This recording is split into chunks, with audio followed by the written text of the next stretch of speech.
there are a lot of different places in a lot of different states where you can find ketamine assisted psychotherapy versus just going and finding a ketamine infusion center.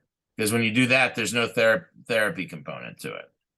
And that is what I think really important, because that's the integration. That's also doing some psychological work before you go into the ketamine session, which doesn't mean that you're going to directly work on any specific thing, because you sort of go where you go once you take the medicine.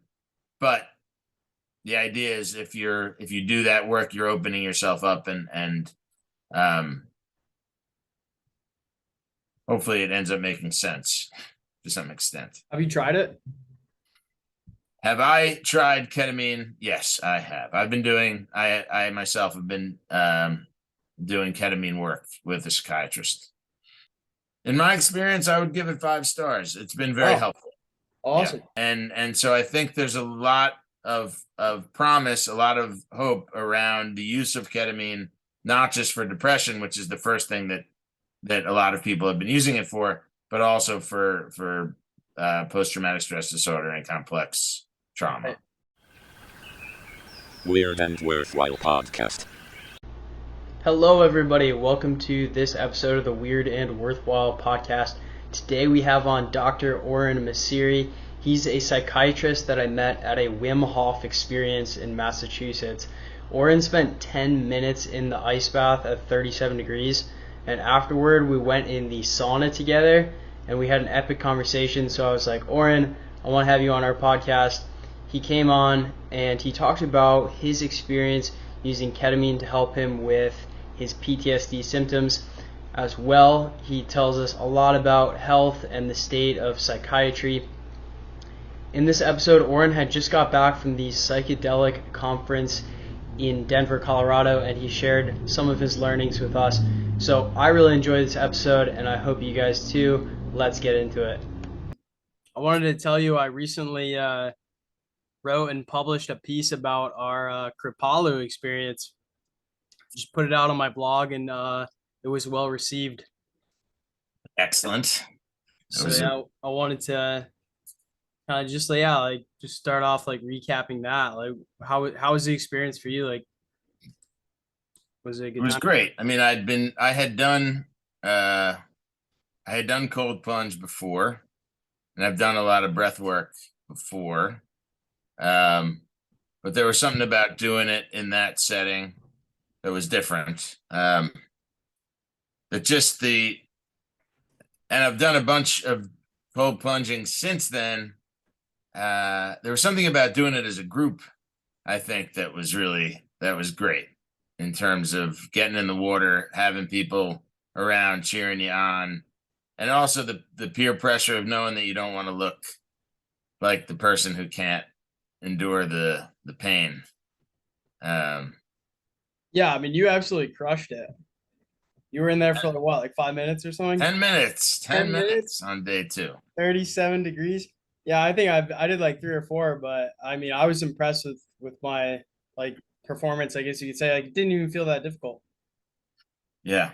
It felt like once I got past 2 minutes, I think, and settled in, it was really then entering a sort of deep meditative state, looking out at the horizon, and the time just went by. Nice. Do you meditate? Like, is that something you do, or? Yeah, I do something every day, different things. Lately, it's guided meditation from this John Wineland.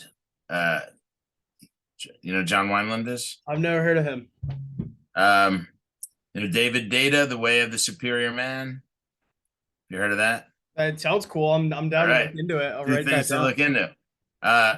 So David Data wrote a book called The Way of the Superior Man. He talks a lot about masculine and feminine polarity. Okay. And John Wineland is one of his students, and now he has his own take on things. He just came out with a book also called From the Core. He does a lot of men's workshops. And so he has something online called his virtual workshop, and on it he has a lot of different meditations, both for the masculine and the feminine. So I usually will do something from him, anywhere from 10 minutes to 30 minutes. He has longer ones that can be as long as an hour or longer, but usually it's 10 to 30 minutes. Nice. Yeah, I do something every day too. I usually do like something like with Kundalini yoga, and so it'll be like a combination of like stretching and breath work and mantra. Uh, not actually too far from like Wim Hof breathing type stuff. I think I want to say Wim Hof got at least inspiration from Kundalini yoga.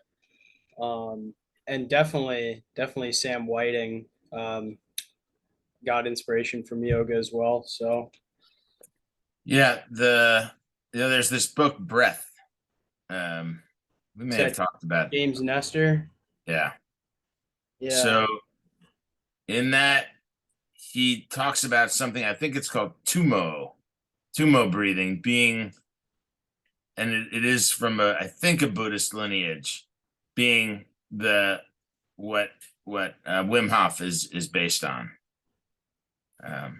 Right. And then the Wim, I think what he did was like he simplified it and kind of like packaged it with this, ice bath thing and made it very accessible for people. So yeah, I definitely appreciate that. And then Sam really took it to a whole nother level, getting everybody together and partnering with Kripalu.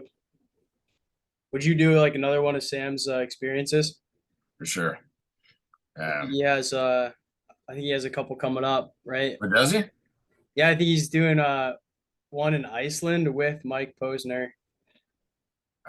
It's funny. I didn't have any idea who we were talking about. I didn't know who Mike Posner was.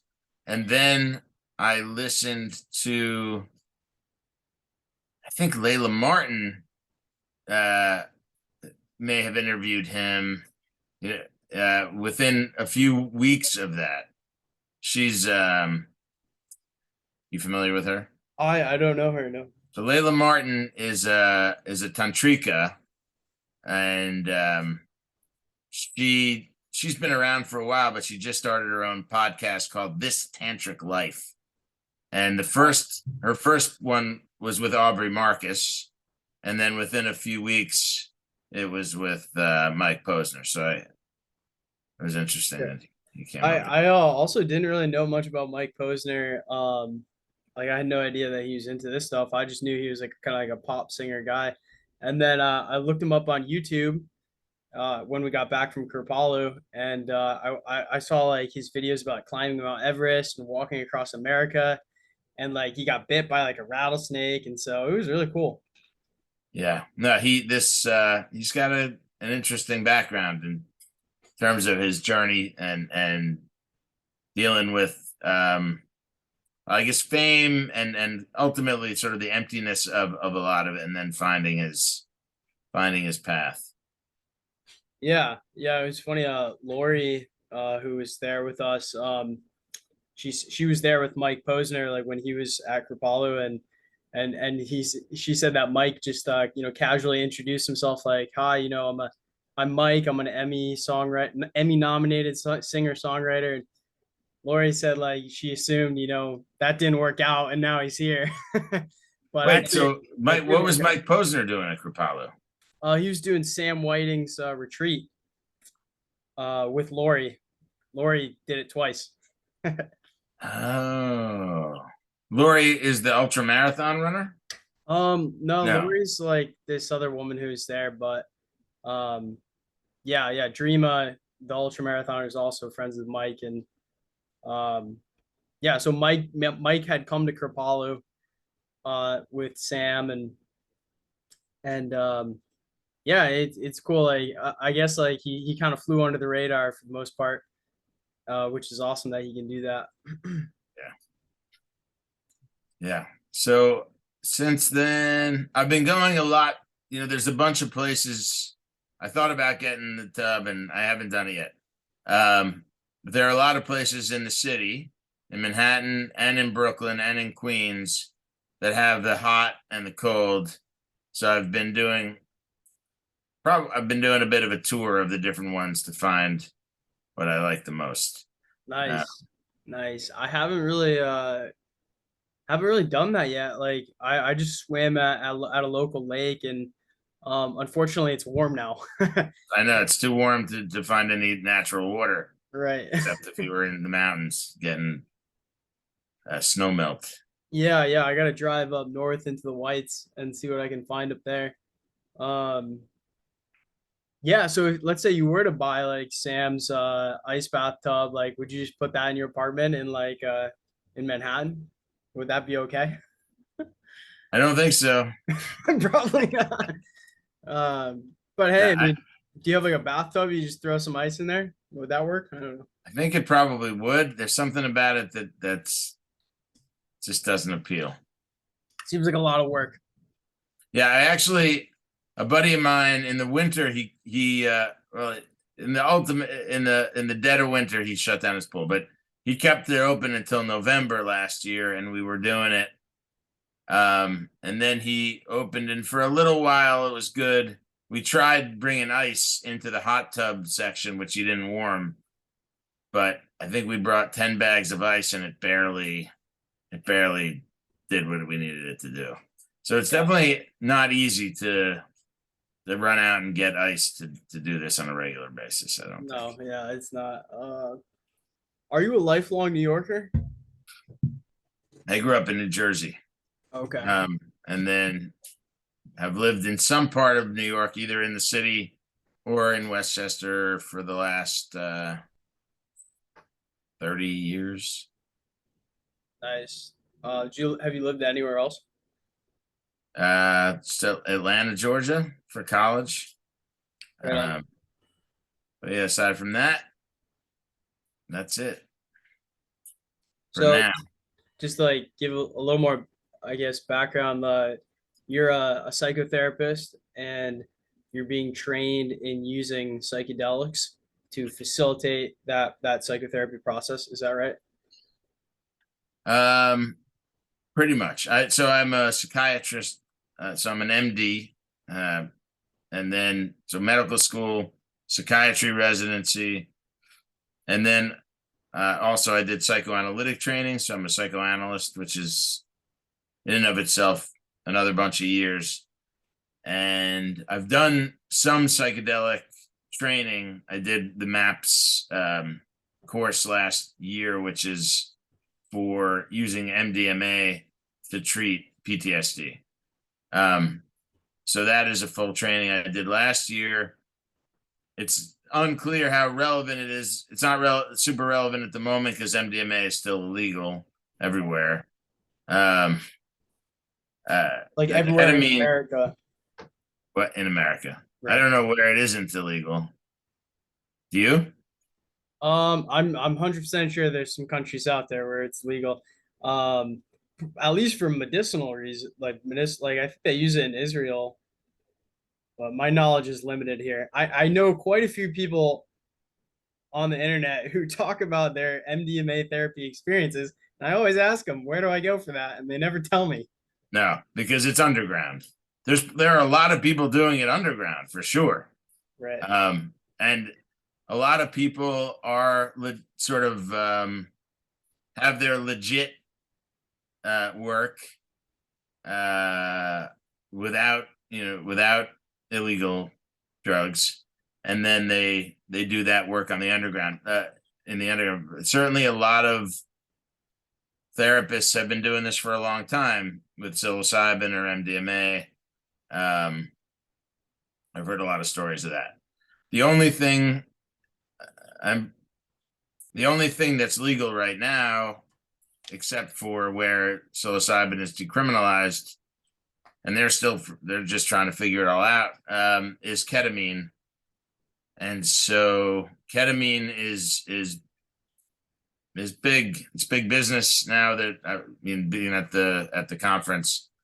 And there's a lot of good work being done with it. So I was supposed to do specific ketamine training right before the pandemic hit. So that one got canceled. Then I was supposed to do another one in January, and I had a family situation, so I couldn't do it then either. But that's probably what I'm going to be moving into, at least for some of my work. Working with ketamine. So, you just mentioned that like a lot of therapists have been using these substances in their practice, and it's been underground. So, they maybe have decades of experience probably studying this, and I'm sure they probably talk to each other. Is there like a whole underground science of this? Do they record stuff and like experiment at all? I don't know. I imagine some people do. I think some research has gone on. Most of the research was shut down for for the better part of 40 years, I think. 60s. I don't exactly know the number on that. Maybe longer. Most of the research was shut down from the late 60s, early 70s, whenever the war on drugs began, until recently. But people have been doing it on the underground, but I think it's been mostly people doing their own thing. Certainly no organized research in that regard. Okay, gotcha. Yeah, so yeah, I lived out in Oregon, and I actually voted to decriminalize like I think all drugs. Yeah. And while I lived out there, I grew some mushrooms like just to see if I could do it, and so it's actually pretty easy. I was surprised. Like, you can buy the spores from one website, and you can buy the mushroom grow kit from another website, and you basically just follow the instructions like in your kitchen, and you can like grow some mushrooms. I won't specify which kind, but some mushrooms were grown, Yes. and yeah, like lots of people asked me for them, and it was great. So I like to just eat a little tiny bit, and I found that eating a lot was pretty intense, and I would like to do it in a more thought out kind of environment with someone who kind of has a good idea, like someone who has experience, right? But I could never really find anyone like that. So I'm hoping, in the future, it'll be above ground. I'm going out to Oregon next week for my cousin's wedding, and it would be cool, to be able to go out to Oregon or another state and just be able to have that experience. Like, is that something that's in the pipeline? Like, is that gonna happen? Look, I think if you tap into the right space, you can find people at this time who are pretty well versed in dosing and the whole experience. It's just about finding them. I bet the conference you were at was like probably the place to be for finding them. Definitely the place to find them. Yeah, it was interesting because it was both a very serious event with very serious researchers and clinicians and business people doing their thing, people presenting good data for you name it. There were talks on it. Ayahuasca, ibogaine, which I heard some interesting talks on. Obviously, psilocybin. There wasn't a ton on cannabis. A few people. It seems like, for whatever reason, that's not. I mean, I know it's officially not a psychedelic, but ketamine is also officially not a psychedelic, or at least not a classic psychedelic. But yeah, there's a lot of research being done on just about everything, and the data is really promising. So there's that going on. On the other hand, it was a big party. It was many big parties.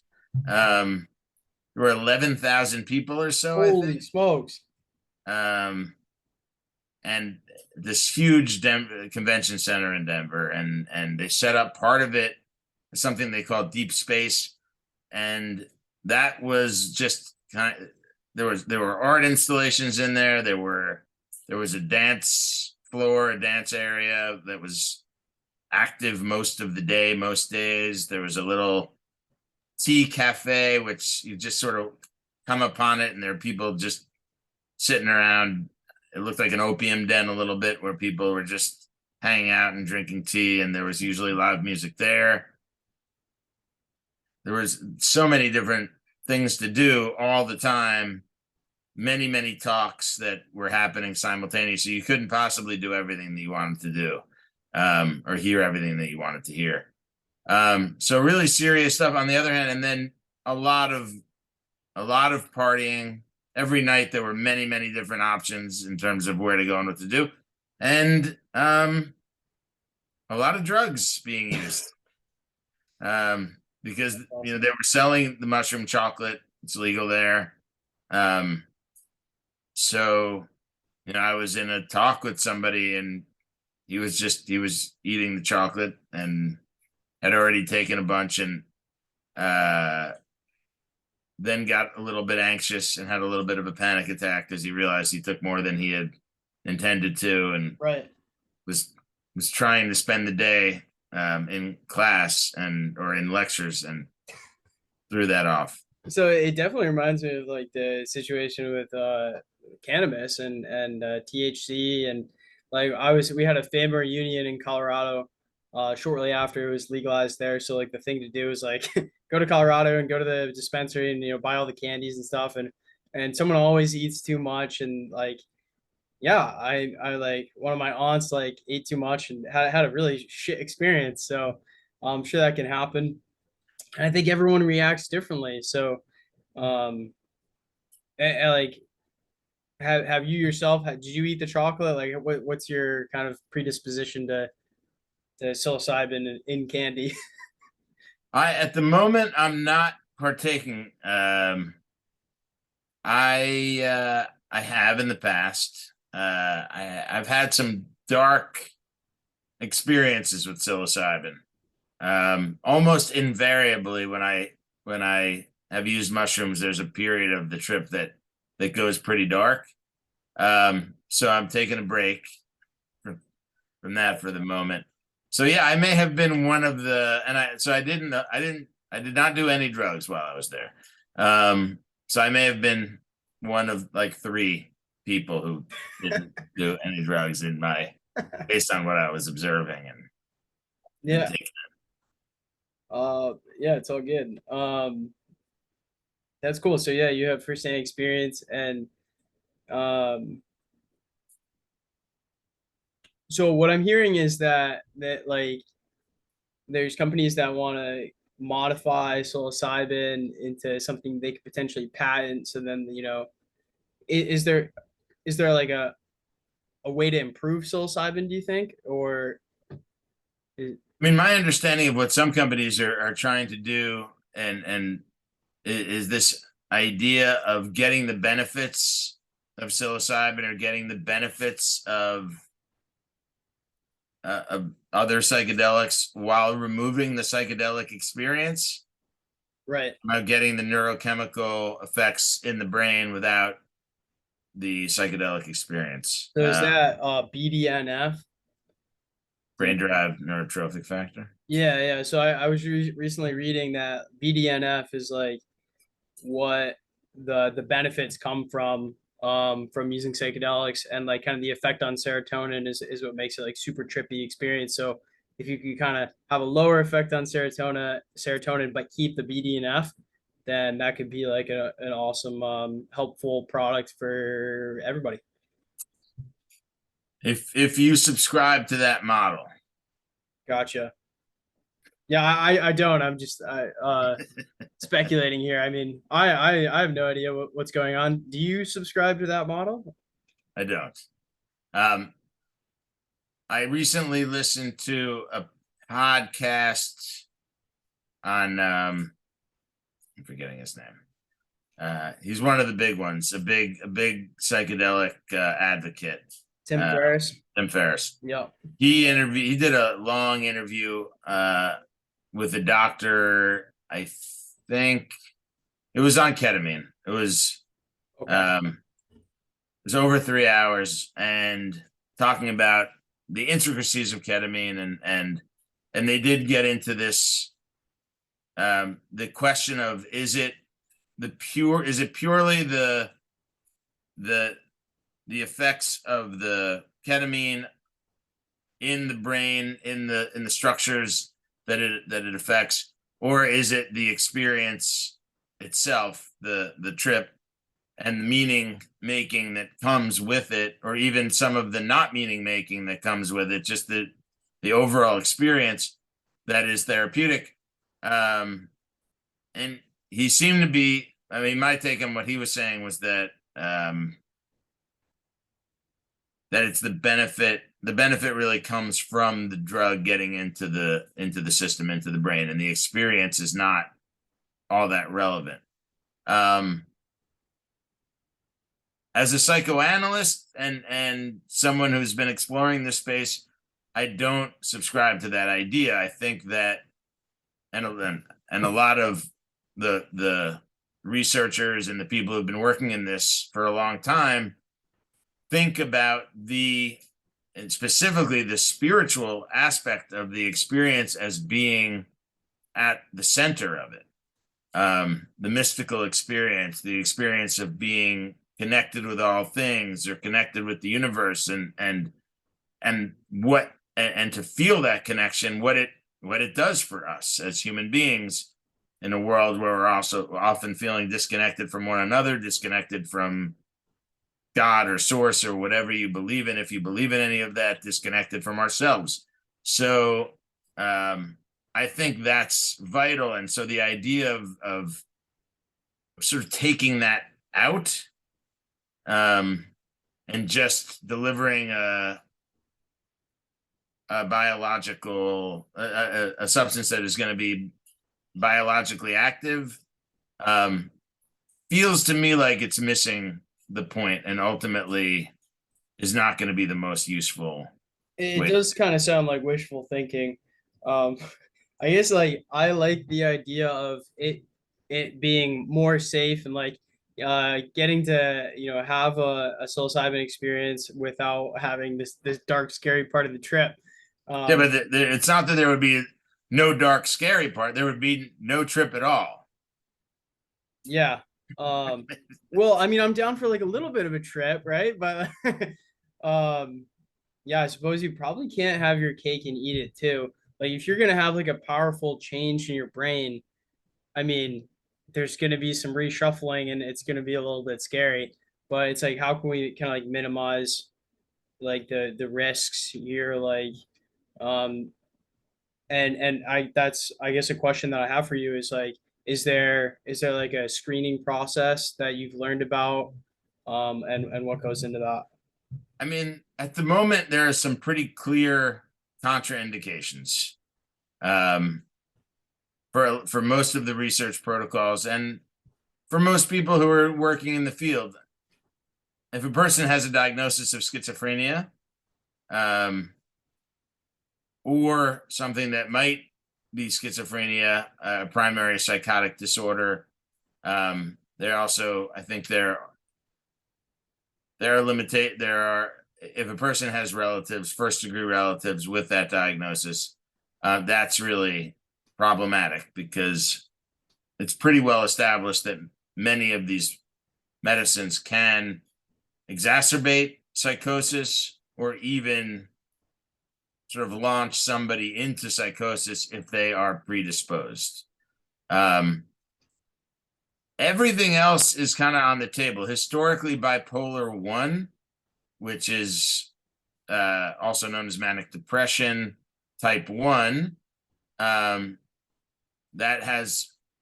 causes people to be both manic and depressed at different times.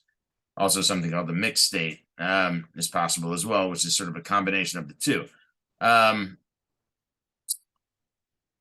There has been real concern about that, but it seems that at this point there are more and more studies looking into whether or not bipolar 1 is a contraindication. Certainly, it seems like bipolar 2 is going to be okay for a lot of these medicines. Really? That Oh, work that's is being surprising. done now. That surprises me. Because isn't bipolar 2 is like considered a little more serious? You have some psychosis. Yeah, the opposite. Bipolar Okay, 1 is the most serious one. and that comes with like some psychosis. Yeah. So that makes sense then that you wouldn't want to risk triggering any kind of psychosis. Right. Can you elaborate for us what the word psychosis means for the audience here and for myself? Sure. In psychiatry, it really kind of ends up meaning there are two ways in which we use it.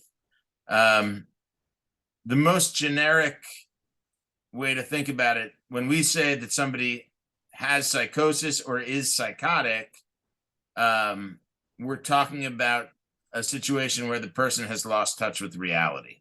Gotcha. So, patient who comes into the ER, talking about that everybody in his building is talking about him, and he is very sure of that. It's not a situation where he thinks he walked by somebody and they may have said something about him. When somebody's psychotic, they are really out of touch with reality. They're living in their own reality as opposed to the reality the rest of us are in. Now, that's tricky because who's to say that my reality is the real reality and your reality is not the real reality? So we can go down all sorts of rabbit holes with that. But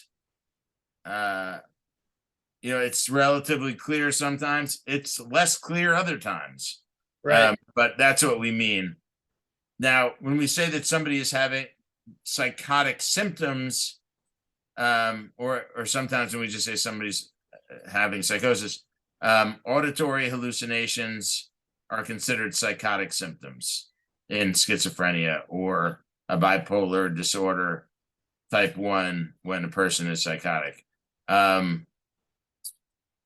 Visual hallucinations are a little trickier because they're often neurologic in nature.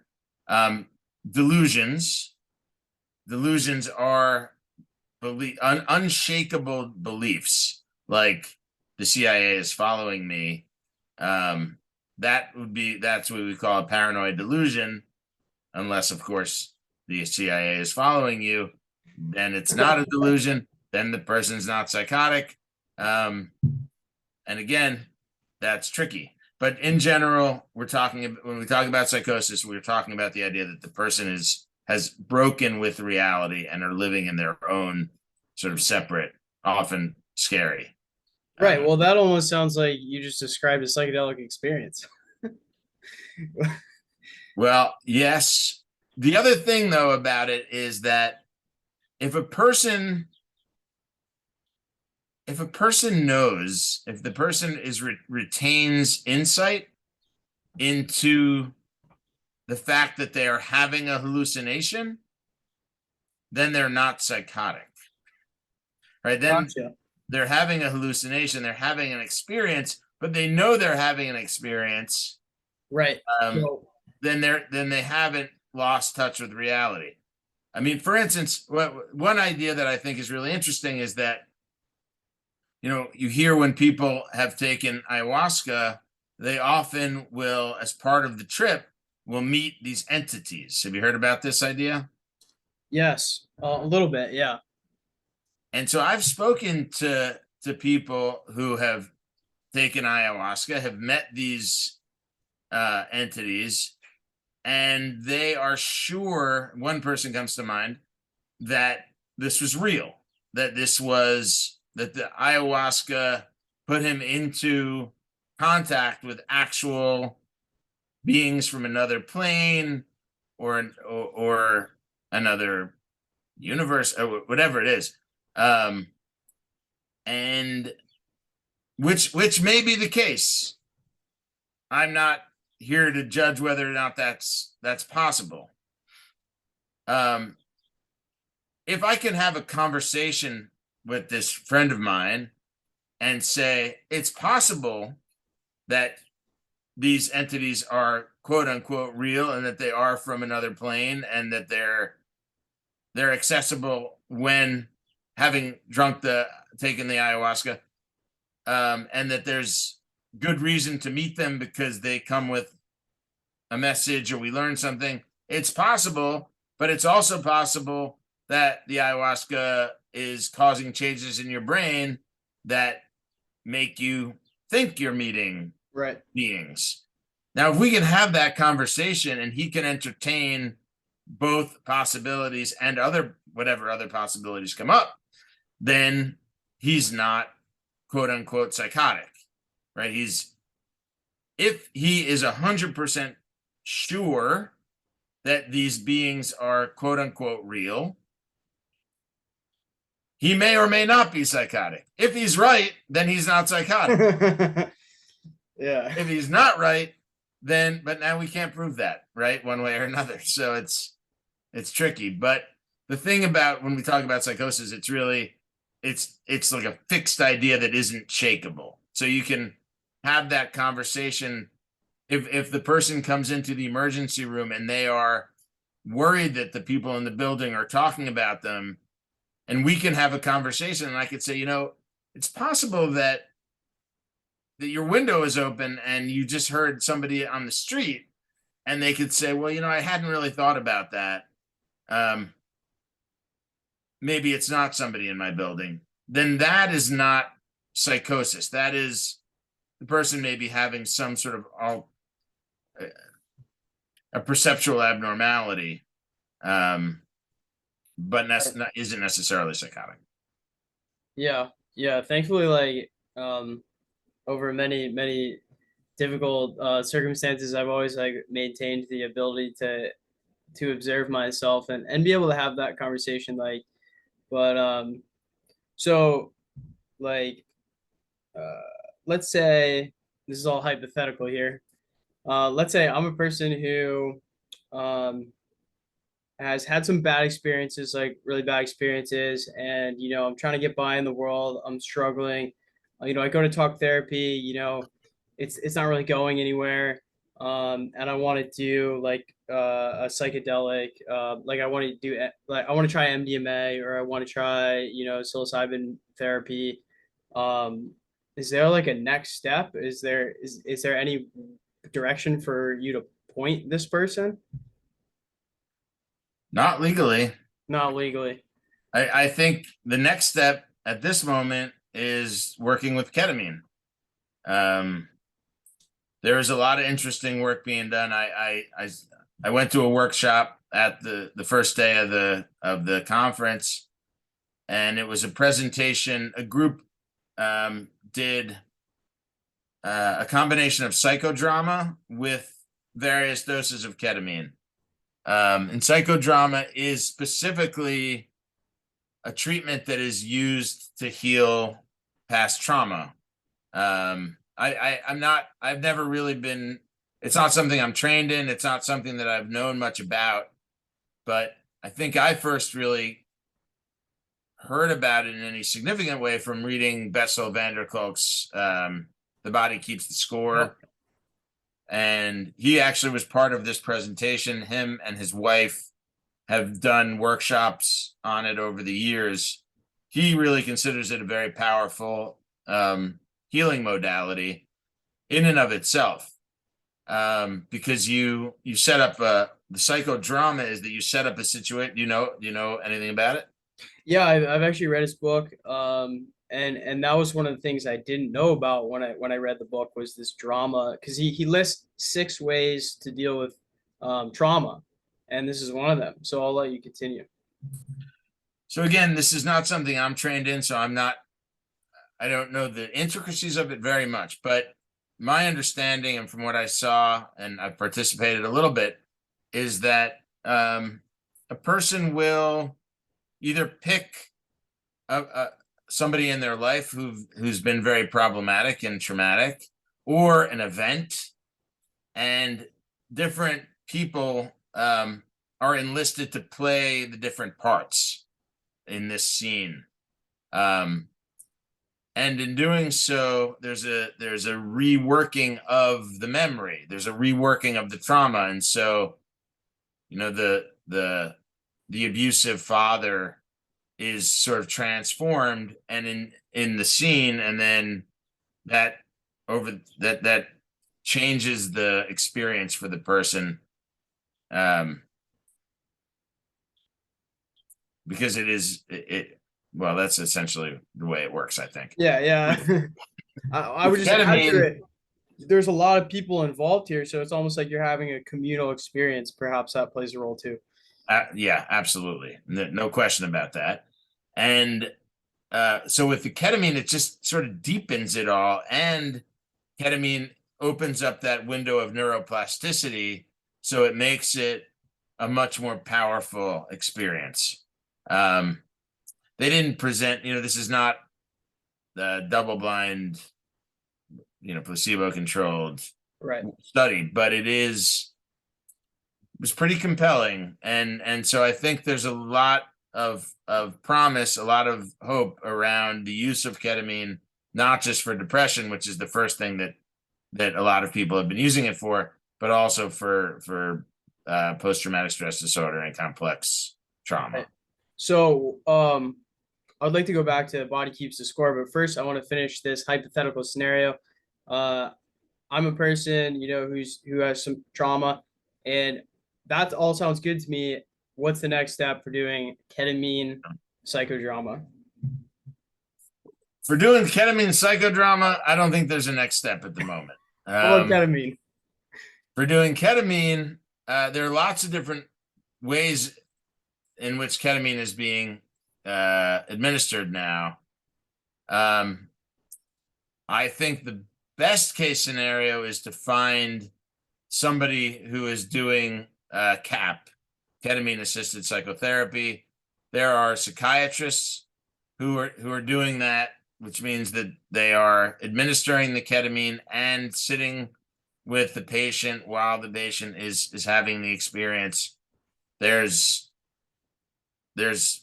a therapy component to it before, there's integration after. Sometimes that's being done as part of a bigger treatment.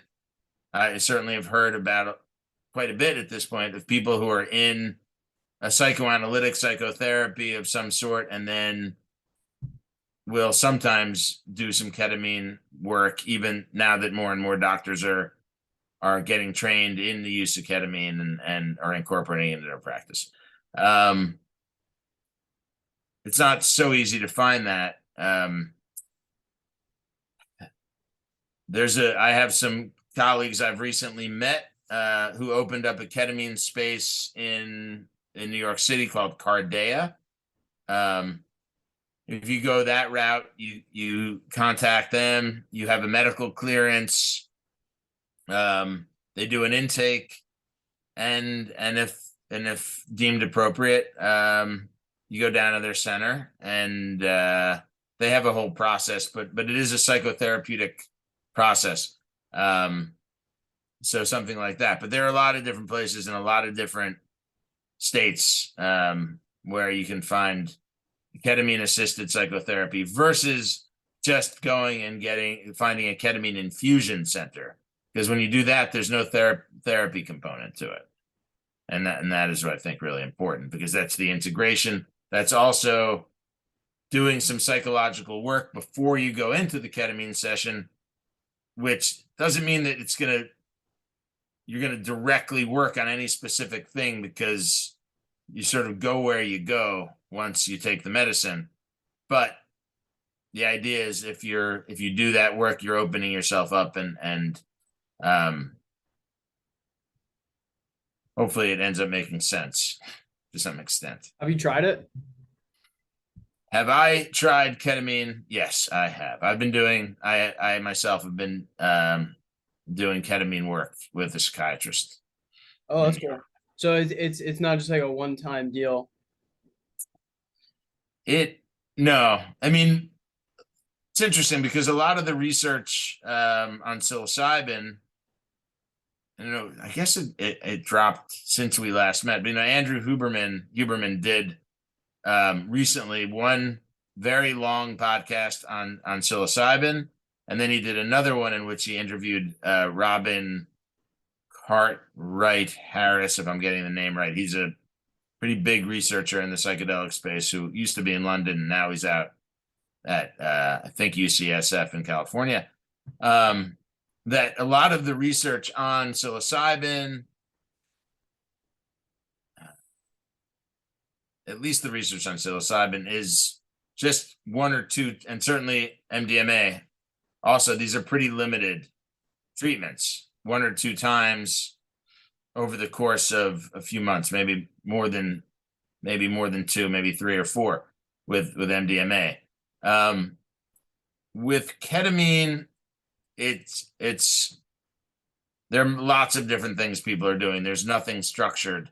Gotcha. And the research, I think, is not. It's also not been as structured, I think. So it's not.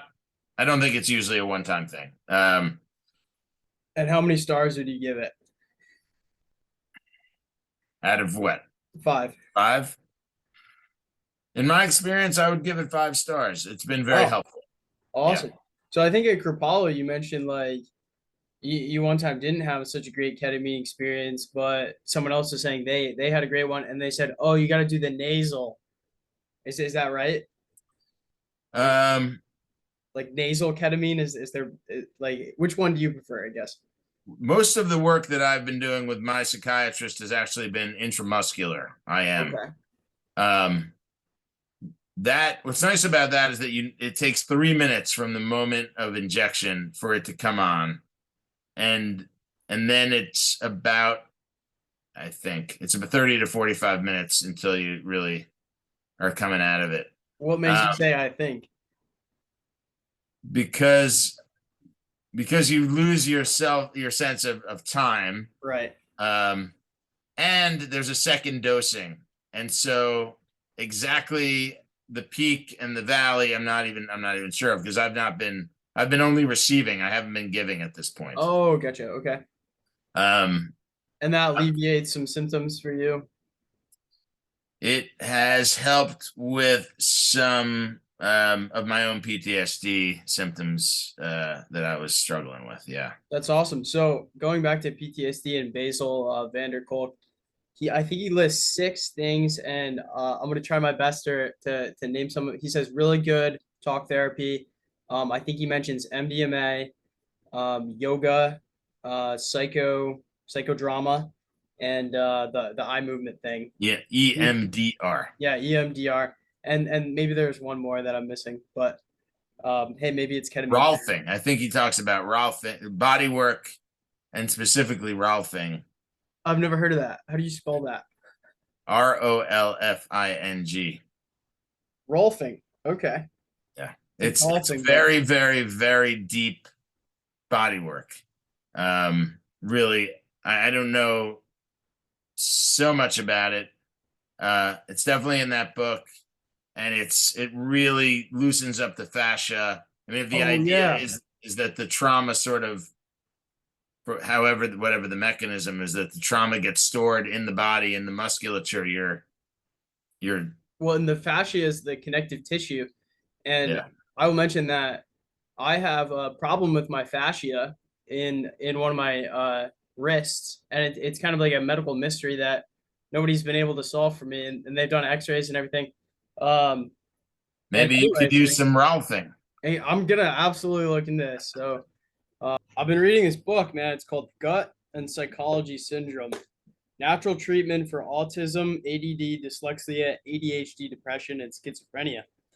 So I don't know if you're familiar with this book at all, but basically it talks about how diseases like of the brain and the mind can start in the gut.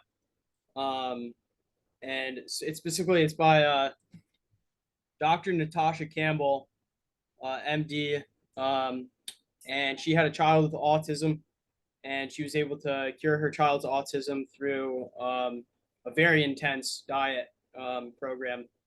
Do you know anything about this? Sorry. I don't know the book specifically. sort of little by little, the idea that gut health is an integral part of mental health, and that we've really not understood that, and have not. We've known certain things. We've known, and in the mainstream, let's say that the SSRIs are helpful and used in things like inflammatory bowel. It was irritable bowel syndrome. Irritable bowel, not inflammatory bowel, and that's related to serotonin in the gut. But I think we really haven't appreciated it to the nearly its full extent, and it's still not quite in the mainstream that by changing diet, sometimes radically, you can really affect mental health. But I think little by little, it's getting more and more. It's infusing the I don't quite know how to put it, but it's coming from without in more and more as the old guard sort of dies out, Right. Who had very sort of conventional ideas about things, and people who are more open-minded to Eastern medicine and other ways of thinking about health. We're increasingly aware that this is a very complex mind-body situation, and that we have to take Right. the gut very seriously. Yeah, my personal experience with talking to psychiatrists has been there's very little nutrition guidelines. It's kind of like, yeah, try and eat healthy, try and eat organic, and that's about it. Right. But yeah, There is a guy named Drew Ramsey who I know, Columbia trained psychiatrist, who does do nutritional psychiatry. He's written a few books on that. so kind of what I'm learning is that 50 to 60% of the cells in your body are microbes. Have you heard that? So I mean that's Right. pretty wild. Like that really changes the game, because when you start to really think about the implications of just how many microbes are in your body, like bacteria and everything that are doing a lot of processing, it's like, well, they have genetics too, right? And then those bacteria can change, and they're really a part of you. So your true genome is not just your human cell genome; it's all the cells that are inside you. Right. So those cells we can change, right, through various methods. So it's actually a very empowering realization that we can actually change our genetics drastically just by changing our microbes that inhabit our gut, our skin, and they're inside our brain too, which is like a pretty profound realization. So yeah, the key takeaways that I'm taking like from this book is like your gut microbiome is passed down like from your parents to you, and just through like being born, right? Yeah.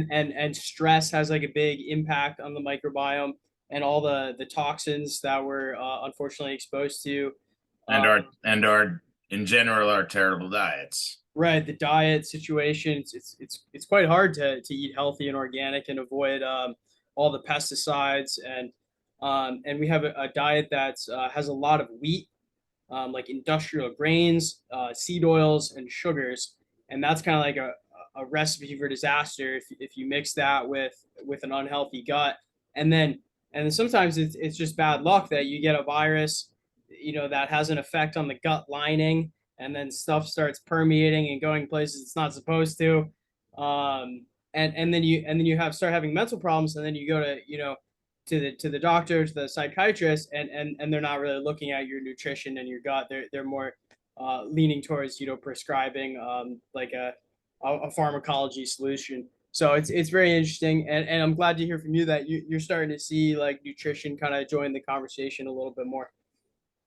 Yeah. Was also thinking about it in terms of, so for me in my career,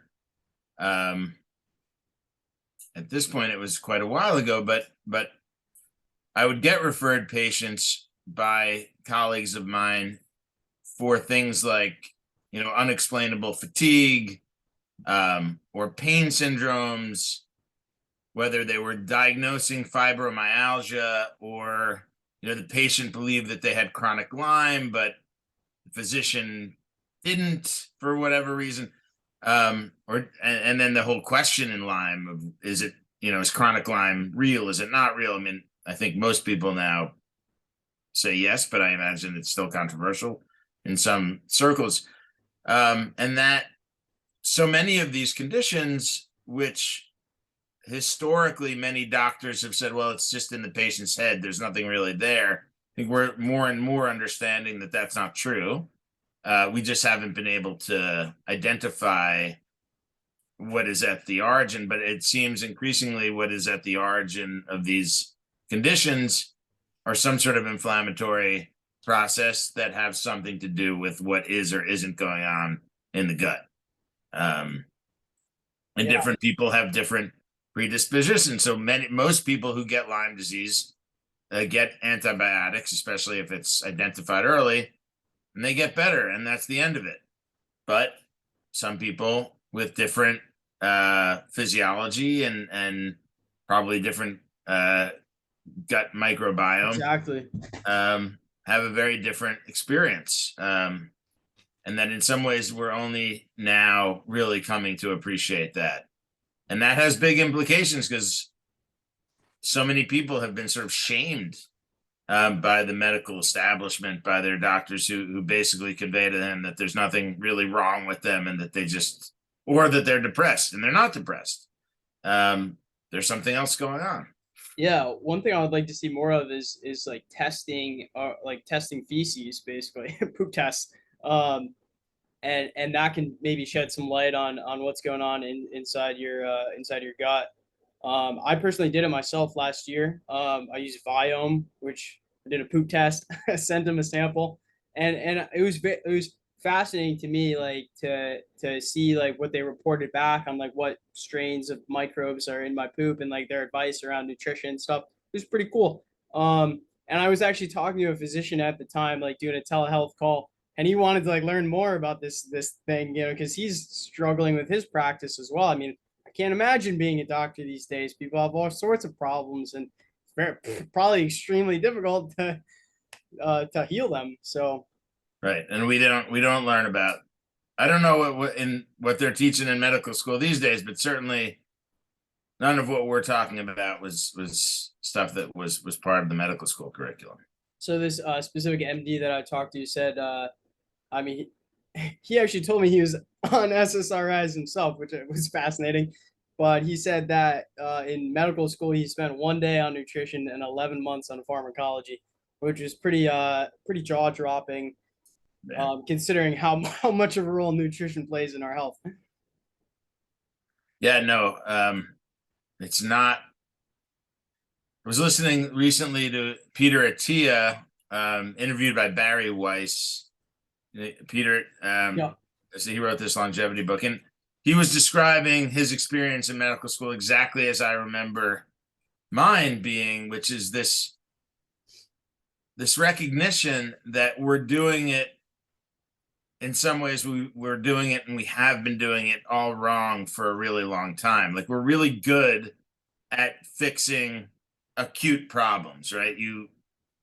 If you're having a heart attack, you want to be near a major medical center. If you're having a stroke, you want to be near a major medical center. If you've just gotten in a car accident and you've had major trauma, you want to be near a major medical center, because that's what we're really good at, is dealing with these problems like that are happening. On the other hand, diabetes, hypertension, obesity, and all of the things that those things are connected with, and autoimmune disorder, it's huge, and all of the different autoimmune disorders, these chronic conditions, we've been doing it all wrong for a long time. I mean, I have this memory of being in a family medicine clinic.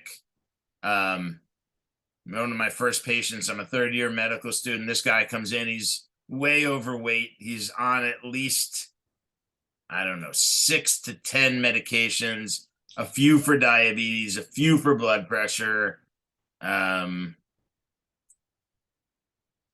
don't even remember, but there were many. And I remember going to my supervisor, and when I asked him about his diet, it was terrible. And saying, how do we even know what these medications were not designed to all be used together, to have, layered pharmacology. And how do we even know what's happening in their body when they're taking all these medicines together? And it was just like, well, we can't, but we have to address the blood pressure. We have to address the diabetes. And instead of recognizing that, obviously it's not easy to take a person like that and be like, okay, you have to lose 100 pounds and you have to completely change your diet. And yet, but that is what we have to do, right? We have to, from a systemic approach that is really preventative and getting into the schools. When I was when I was in medical school at Albert Einstein College in the Bronx, this has since been remedied. But when I was in medical school, I graduated in 2000. There was, if my memory serves, and I could be wrong, but I don't think I am, at least there was not a lot of food accessible in Jacobi Hospital. Jacobi Hospital was a level 1 trauma center in the Bronx. I think it was the level 1 trauma center in the Bronx. It was part of the New York City hospital system. And I think the only place to get food in that hospital was a McDonald's. Oh, what a disaster. I mean, I unfortunately had a terrible situation in Connecticut. I was at an emergency room and there was just no food. There was just vending machine snack food, which is just, in my opinion, just toxic poison. Just may as well just not eat. But I had to eat. Like, I was literally like low blood sugar. Like, I had to do something. And so I ate this shitty food and it just made things worse. And it was a real bummer. I came to get healed and I got worse and I left. So yeah, I'm huge on diet now. It's like one of the big focuses of my life. Yeah, I wouldn't generally go to a hospital to be healed. It's a scary thing, man. But you might go to be treated for something, but not healing. Right. So yeah, I think increasingly people are turning to alternative modalities, like and there's so much information out there now that they're looking online. Hopefully they can go to somewhere like Kripalu. I think that's just an incredible place where you can join a program. Like being with a group of people, that alone is a healing experience. Like assuming it's a good group of people, right? But it's not even easy to find a good group of people these days. And I'm just very lucky that my mom bought me a ticket to go to Kripalu. I never would have gone like otherwise. So yeah, it's really important to seek out community and to find healthy communities as opposed to finding unhealthy communities that are promoting sort of toxic ideas and especially, I think most of us learned during the pandemic how the effects of isolation and what it does to us, and it's really problematic. And on the other hand, how therapeutic it is to just be in the presence of other people, as long as they're decent people and doing decent things. So yeah, I definitely have increased my involvement with different community activities. What kind of stuff do you do in New York City? In New York City, I mean, I actually live right outside of New York City, so I joined a boat club last year. So that's a little boat club right on the Hudson River. We have kayaks and paddle boards. So there's always, in the summertime, at least, there's always a place to go, and there's always people there just hanging out, getting on the water. I myself have in recent years gotten sort of more spiritual, and I'm Jewish, and I wasn't part of a synagogue for a while, so I found a synagogue that really spoke to me. It's Jewish Spiritual Renewal, which is it's not that new anymore, but it was new to me. It focuses a lot on there's a lot of music, and so, and for me, I think music is really key. Music is a really interesting, it's a key aspect of pretty much all of the psychedelic work too. We didn't talk about that before. So so I also joined I went, there's this place called River Rock, which is sort of like a school of rock where you can go and they teach you and you learn an instrument, but they also put you in a band. Oh, dude, So that's epic. recently did that. I'm a singer in a rock and roll band now. Hell yeah, you're a singer? Yeah, Dude, I'm gonna come to one of your shows. we just had one. That's epic, man. Do you guys have anything online, like any music online yet? Nothing, not yet. Okay. To Well, come, to come. excellent. All right. Well, yeah, I think we'll have to do another pod with my co-host Luke when he's here. I think you guys would hit it off. So he's actually hosting an event. He lives in New Brunswick, Canada, and he's hosting an event next month where one of the things that he's big into is music and dancing. It's funny. I realized I didn't say ecstatic dance. Something I've gotten really into. That's epic. So I want to just loop back to what you said about something with music and psychedelics. There's a connection there? Yeah. The music, the playlist during the psychedelic journey has really become, it's at the center of it. And it's really become a cottage industry with people making the playlists for the various, whether, because it has to be timed differently if it's a ketamine journey versus a psilocybin versus an MDMA. But it has a beginning, a middle, and an end, and it's timed to the onset of the medicine, the peak, the come down. And that is really ends up being a big part of the experience and influences it greatly. That makes sense. Because most of these, the studies are done. The person is wearing an eye mask, so you're limiting. You're not just limiting. You're completely cutting out any external visual, and it's an eye mask. It's music, and that's how it's done. So it reminds me of when we were at Kripalu doing the holotropic breathing. The music was like a big part of it for me. Maybe it was for you too. Absolutely, it was like my memory of it is that it was predominantly percussive, right? Yeah, yeah. I think it was one of the songs from the movie Gladiator, and I checked out the playlist. I think Sam linked to the playlist, and yeah, like when I went back and like listened to some of the songs, I was like, man, like that really hits hard still, you know? Right, and it does. It takes you. I had this. I was just thinking about it at the conference because there was there's such a focus on the music, and everybody in the space knows now how important that is. And if you think about it, I mean, rave culture was about the music. People have been using psychedelics at concerts for as long as there's been psychedelics in concerts. So we know this on some level. But I remember going to a lecture a bunch of years ago and at an American Psychiatric Association, and they were presenting yoga, a yoga study for depression. And they showed us a little clip, and I had done yoga, so I knew myself that the music in a yoga class is significant. It sets the tone. So I went up at the end of the talk and I said, how are you teasing out the yoga itself from the music? Yeah, people feel better after the class and you're seeing results, but would it, we don't know. What if you were just having people sit quietly while listening to oming or whatever, and the person didn't really have a response. It was not something that they were thinking about. To them, it wasn't a variable that they were really giving much thought to, and so this is really coming into his own too. The recognition, the impact of sound and music on our mental health is huge. And for me also, like participating in the music, like we had the jam session around the fire. You brought your djembe drum. That was epic. I mean, that's totally like a healing experience, just participating in that.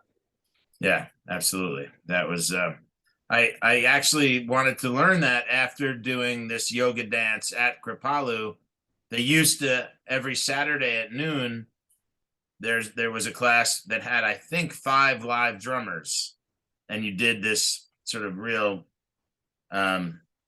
beautiful dance with the drummers. So it's good stuff. Nice. Yeah, man. I'm definitely gonna like pick up some instruments. Like I have a guitar, but I gotta get like a drum and like some maracas. And I might pick up like I think it's called a cajon. You kind of like sit on it and like hit it. Like, so I would have a nice little repertoire, and so then I'm gonna be all ready for my event up in Canada.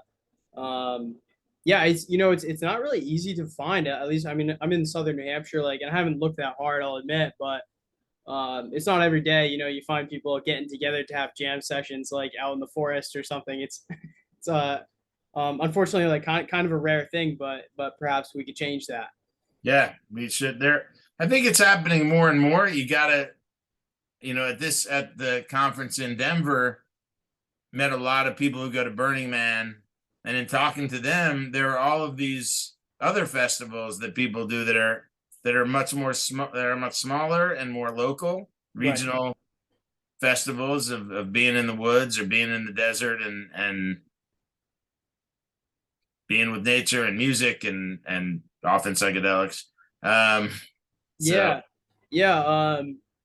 I'll tell you a quick story. I mean, because I don't want to go to Burning Man. I think the tickets are really expensive and it sells out. But I'm trying to look for like the young Burning Man, the up and coming Burning Man. So I got really lucky actually last year. I went to an Airbnb totally randomly. I actually woke up in the middle of the night and was like drawn to Airbnb, and I like booked like the first cabin that popped up. I go to this cabin. The people are cool. We're mountain biking together, and then they're like, you should come out to our yoga fest. And I'm like, all right, I'm down. So I go out to the yoga fest, and it was great. Yeah, we had this epic jam session around the fire with. I learned about kind of like mantra and kirtan, and yeah, so that was an incredible experience. Unfortunately, they're not doing that yoga fest. It got shut down by the state of Vermont. They didn't have a permit or some bullshit like that. But so I got to look for another festival, or fuck it, I'll host my own. Host your own. Awesome. Anything on your calendar for this summer that you're like looking forward to? Yeah, at the end of the summer, I'm going to a kirtan festival. It's at the Omega Institute in Rhinebeck. Very similar to Kripalu in some ways.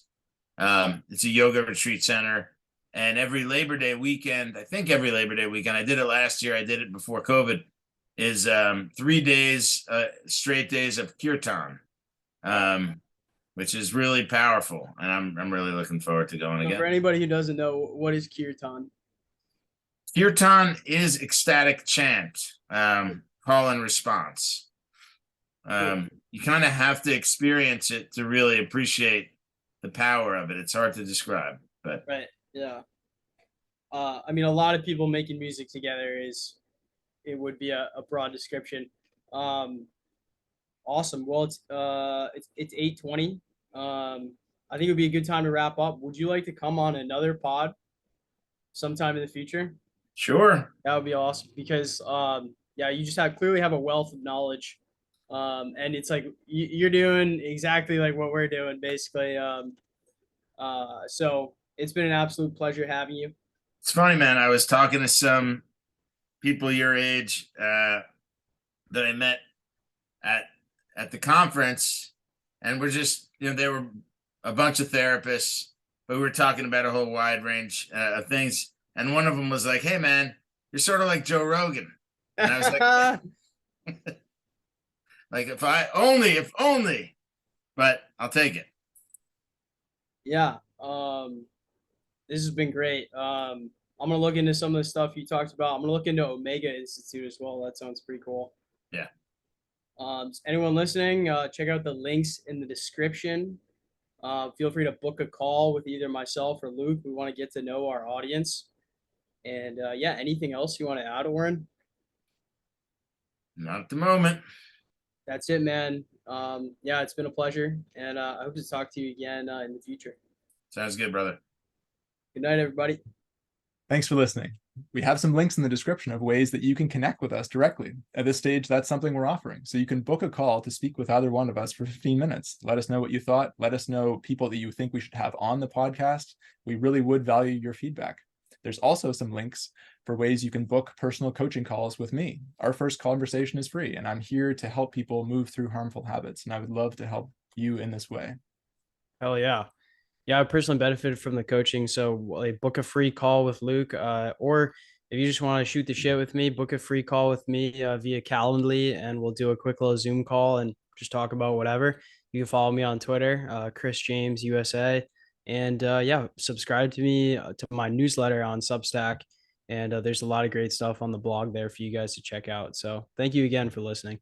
Thanks for listening. See you next time, guys. Subscribe to Weird and Worthwhile Podcast.